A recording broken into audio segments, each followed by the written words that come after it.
आज का वीडियो बहुत ज़्यादा इंटरेस्टिंग होने वाला है क्योंकि आज हम सर्कल को पढ़ेंगे। अरे सर ये तो हमने पढ़ा है।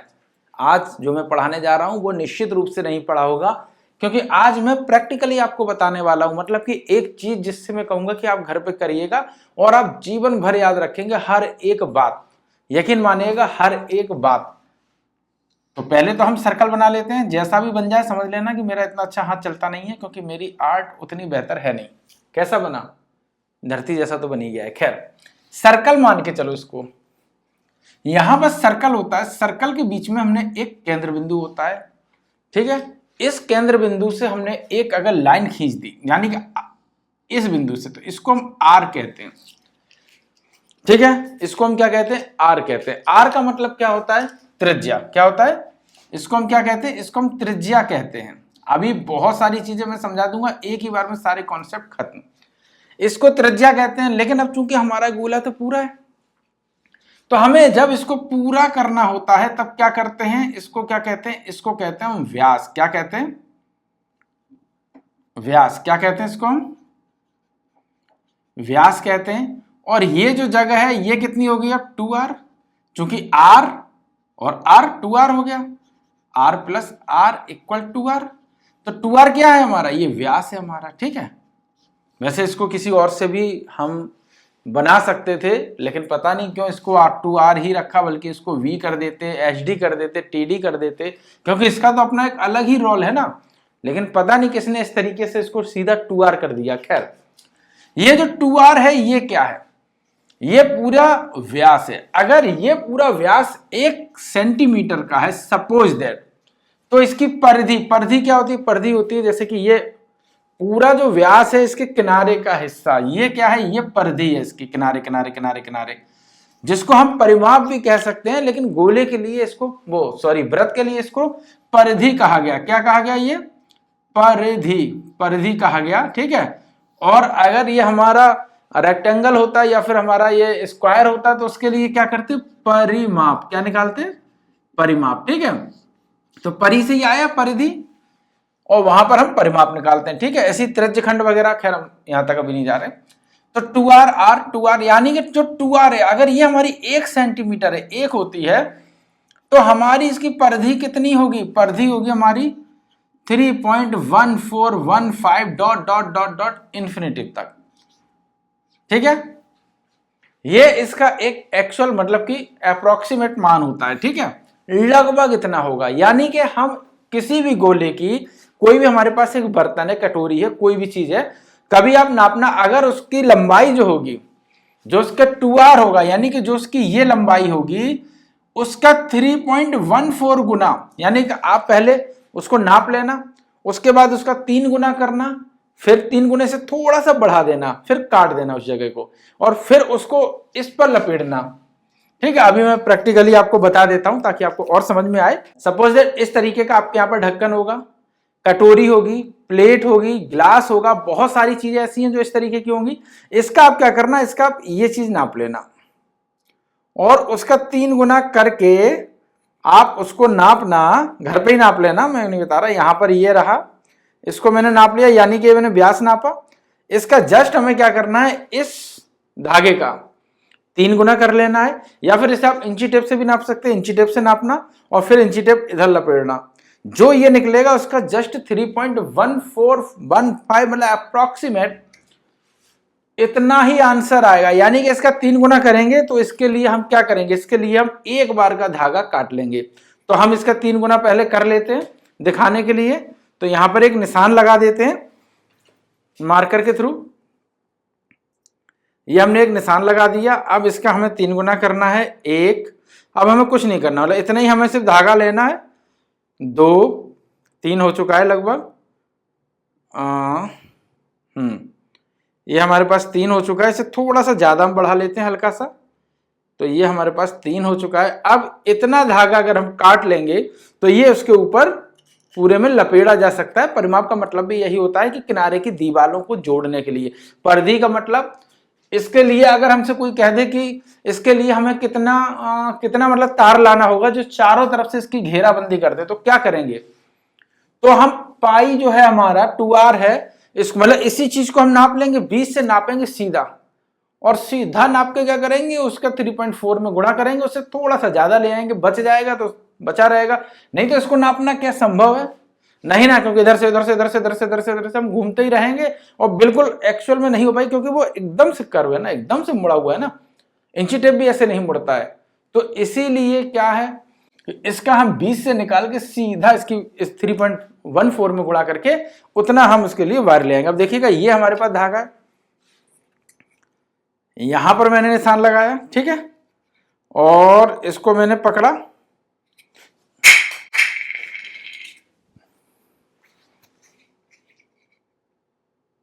और ये देखो ये देखो ये देखो, आपको दिख रहा होगा,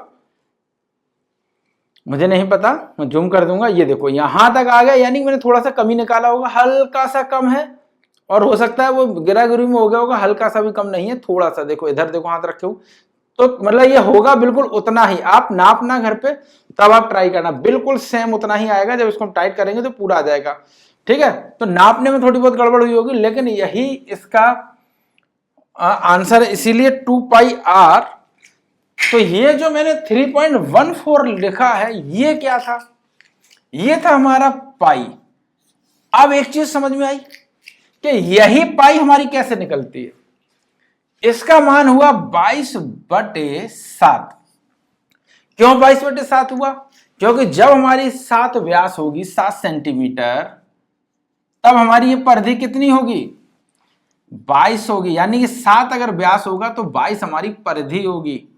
आई होप ये बात समझ में आया, यही आर्किमिडीज ने बताया था, ऐसे उसने नापा था। बस हम लोग क्या करते हैं, हम लोग बुद्धू बने देखते रहते हैं, ये क्या हुआ, अरे हर चीज की बार बार अगर उसने एक छोटे, अब ये गोला चाहे छोटा हो चाहे बड़ा हो, क्या होगा, व्यास बढ़ जाएगा, परिधि बढ़ जाएगी, और बड़ा हो जाएगा तो और परिधि बढ़ जाएगी, ये और बड़ा होगा तो और परिधि बढ़ जाएगी। तो ये मान हमेशा सही रहता है। 7 का अगर 14 कर दिया तो 22 का 44 हो जाएगा, 7 का अगर हमने 21 कर दिया तो 66 हो जाएगा, और दशमलव में ये हो गया, दशमलव क्या है कि अगर अब 1 ही सेंटीमीटर है तो जाहिर सी बात उतना ही कम हो जाएगा। तो कम कितना हुआ, 3.141 करके, 2 सेंटीमीटर है तो 6.28, अगर ये 3 सेंटीमीटर है तो 3 तिरका 9, 14 या 42, लगभग अप्रोक्सीमेट 43 या 42 के समथिंग होगा, मतलब ये बात समझ में आई होगी। तो अब इन चीजों को हम हटा देंगे, अब हमारे पास क्या रह गया, अब हमने क्या समझा कि जो परिधि है वो हमें वायर नापने के काम आएगी। लेकिन ये क्या है, ये वृत्त फ्लैट है, इसमें कोई वॉल्यूम नहीं है, यानी किसी भी प्रकार का आयतन नहीं है, यानी कि गेंद की तरीके से नहीं है। ये हमें हेलीकॉप्टर के लिए, जो हेलीपैड बनते हैं, अब हेलीपैड के लिए कोई कह दे कि इतनी बड़ी जगह में आपको हेलीपैड बनाना है, तो आप क्या करेंगे, आप उसका सिर्फ व्यास नापेंगे और यहां से यहां से यहां से यहां से इसका आप गोला खींच देंगे। अब ये हमारा हेलीपैड बन गया। अब हेलीपैड के लिए क्या वो ये कहेगा कि कितना गड्ढा होना चाहिए, कितनी ऊंचाई होनी चाहिए, कुछ नहीं ना। हेलीपैड मतलब सिंपल जहाज उतरेगा वहां पर, वो आपका खेत में भी बनाया जा सकता है, आपका छत के ऊपर भी बनाया जा सकता है। तो हमें इस जगह को बनाना है। ऐसी कॉइन की मोटाई लंबाई से क्या, कॉइन तो कॉइन है ना, तो कॉइन क्या है, कॉइन एक प्रकार से हमारा वृत्त है, यानी कि ये हमारा सर्कल है, ये हमारा गोला नहीं है, ये हमारा स्फीयर नहीं है, ठीक है। तो ये हमारा क्या है, ये हमारा सर्कल है। स्फीयर के अंदर वॉल्यूम होता है, यानी कि उसके अंदर या तो कुछ भरा जा सकता है या वो कुछ चीजों को घेरी होती है, यानी कुछ उसकी मोटाई होती है। भाई अबे हम गोले को कभी और समझाएंगे, ठीक है। तो ये हमारे पास क्या है, ये हमारे पास हो गया हेलीपैड। अब इसके लिए हमें क्या, किसी ने कहा ये 30, ये 35 का है, 35 सेंटीमीटर है, तो हमें क्या करना है, हमें 35 इंटू 3.141 आंसर आ जाएगा। अप्रोक्सीमेट का मतलब ये थोड़ा सा हम ज्यादा पेंट ले आएंगे क्योंकि हमें पेंट लगाना है, या थोड़ी सी हमें वहां चादर बिछानी है तो थोड़ी सी ज्यादा हम ले आएंगे, ठीक है, या वहां पर हमें तार बिछाना है, कुछ भी लगाना है, थोड़ा सा ज्यादा ले आइएगा जाके, थोड़ा बहुत बचेगा, ऐसे तो आप इसको नाप ही नहीं पाएंगे। तो इसकी सही नाप के लिए किसी ने बहुत दिमाग लगाया और उसने उसकी परिधि पर काम किया। आर क्यों उसने लिया, क्योंकि उसने कहा कि इसको भी थोड़ा छोटा करके देखे, शायद बहुत सारी चीजें काम आ जाए। तो आर से क्या समझ में आया, आर से समझ में आया कि इसकी हमें ये ऊंचाई निकल आएगी। अरे सर ये आर से ऊंचाई कैसे निकलेगी, दरअसल में जब हमें इसका क्या निकालना था, जब इसे हमें इसका क्षेत्रफल निकालना था तो हमने इस आर का यूज कर लिया। कैसे किया, मान लीजिएगा ये एक गोला है, अब कहां समझाएं हम आपको, जगह तो बची नहीं। भाई दबे अगर आप चाहें तो इसको नोट कर सकते हैं, चीजें समझ सकते हैं, ठीक है। अब मान लीजिएगा मैं 22/7 को हटा देता हूं, ठीक है, यहीं पर मैं समझा देता हूं, और हेलीपैड भी हटा दें। मान लीजिएगा ये एक गोला है, इस गोले की त्रिज्या r है, तो इसकी ये भी त्रिज्या r होगी, यहां पर भी r होगा, तो हम इसको सिर्फ r मान के चलते हैं त्रिज्या, ठीक है। तो ये त्रिज्या कितनी है, r है। अब इस गोले को क्या करते हैं, इस गोले को हम यहां से काट देते हैं, क्या करते हैं, काट देते हैं। जैसे ही हम गोले को काटेंगे क्या होगा, सबसे पहले ये बताइएगा ये परिधि कितनी होगी, 2πr, यही तो परिधि होती है ना, अभी मैंने बताया 2r तो हमारा व्यास है, पाई का इसमें गुणा करना होता है, तो 2πr हो गया, 2 गुणे 3.14 इंटू आर। वैसे इसमें r अगर व्यास डायरेक्ट v दे दिया जाता तो हमारे पास क्या होता, v पाई हो जाता, लेकिन हमने व्यास को सिर्फ 2r का नाम दिया है, इसीलिए यहां पर v की जगह क्या हमें 2r लिखना पड़ रहा है, ठीक है। तो 2πr की जगह 2r पाई लिख देते हैं, ओके। तो 2πr क्या है, अब मान लीजिएगा इसको हमने यहां से काट दिया, किसी चीज को हम काटेंगे तो ये क्या होगा, जैसे हम उस चीज को काटेंगे तो वो ऐसा सीधा हो जाएगा, यानी कि इसको हमने यहां से यहां पकड़ के रख दिया और यहां से यहां पकड़ के रख दिया, इसको यहां से यहां पकड़ के रख दिया और इस कोने को यहां से, तो ये क्या हो गया, ये सीधा हो जाएगा, क्योंकि ये तो सीधा हो गया ना, यहां पर देखिएगा, यहां पर और यहां पर क्या हो गया, ये सीधा हो गया। तो क्या हुआ, ये जगह हमारी सीधी हो गई, ये कितनी थी 2πr, जैसा कि मैंने बताया था कि ये 2πr है, इसका जो हम आगे का हिस्सा लेते हैं ये क्या है, इसकी परिधि कितनी है, 2πr है ना। अब इसी तरीके से दूसरा इससे थोड़ा सा छोटा होगा, ज्यादा बड़ा ले लिया हम, छोटा कर दे रहे, ठीक है, ताकि ये आ जाए। तीसरा इससे और थोड़ा सा छोटा होगा, चौथा और छोटा सा होगा, पांचवा और छोटा सा होगा, छठवां और छोटा सा होगा, सातवां और छोटा, आठवां और छोटा, नौवां और छोटा, 10वां और छोटा, 12वां, 13वां, 14वां, ठीक है। व्रत बन गया, बना देते हैं भाई, चलो इसे थोड़ा बढ़ा देते हैं, इसको थोड़ा बढ़ा देते हैं, छोटी की थी इसको थोड़ा सा बढ़ा देते हैं, इसको थोड़ा सा बढ़ा देते हैं, इसको थोड़ा सा बढ़ा देते हैं, इसको थोड़ा सा बढ़ा देते हैं, इसको थोड़ा बढ़ा देते हैं, इसको। अब ये हमारा क्या हुआ, ये पॉइंट क्या है, ये पॉइंट यहीं तक जाएगा, क्योंकि ये सारी चीजें बिखर के यहां पर कम होते होते क्या होगा, जैसे मान लीजिए ये हमारे पास एक हो गया सीधी लाइन, ये पूरा हमने यहाँ काटा, फिर ये काटेंगे तो ये दूसरी लाइन होगी, इस तरीके से लाइन छोटी होते होते यहां पर एक बिंदु होगा, बिल्कुल छोटा सा बचेगा ना, यहाँ पर क्या बचेगा, यहाँ पर कुछ नहीं बचेगा क्योंकि वो कटा है ना। तो इस तरीके से क्या होगा, एक हमारा त्रिभुज बन जाएगा, क्या बन जाएगा, त्रिभुज। जितनी भी इसकी सारी परतें खोल के रखेंगे वो सारी परतें ऐसे हो जाए। अब हमारा त्रिभुज बन गया, त्रिभुज हमारा क्या बन गया, ये कितना था हमारा r, कितना था ये r ही था ना, ये अभी तो मैंने बताया था त्रिज्या r है, तो r हमारा ये हाइट हो गई और ये हमारा क्या बन गया, ये हमारा बन गया है त्रिभुज। समझ में आया, तो 2πr हमारी इसकी b हो गया, r हमारा कितना हुआ, h हमारा कितना हुआ, r हो गया, और इसका सूत्र क्या होता है 1/2 इंटू b इंटू r, क्षेत्रफल का, त्रिभुज के क्षेत्रफल का क्या होता है,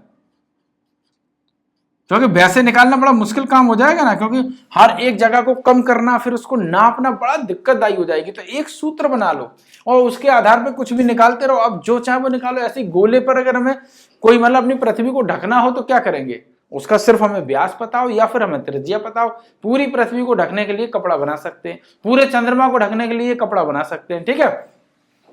त्रिभुज का क्षेत्रफल क्या होगा 1/2 into B into R, B कितना है 2πr, 1/2 कितना है 2 into pi into R into R, 2 से 2 कट गया तो कितना हुआ पाई आर और आर स्क्वायर। तो पाई आर स्क्वायर से क्या निकल सकता है, इसका क्षेत्रफल क्या निकल सकता है, इसका पूरा क्षेत्रफल, यानी कि इसको पूरा ढका जा सकता है अगर हम 2πr² कर देते हैं तो। आई होप सिंपल मतलब समझ में आया होगा।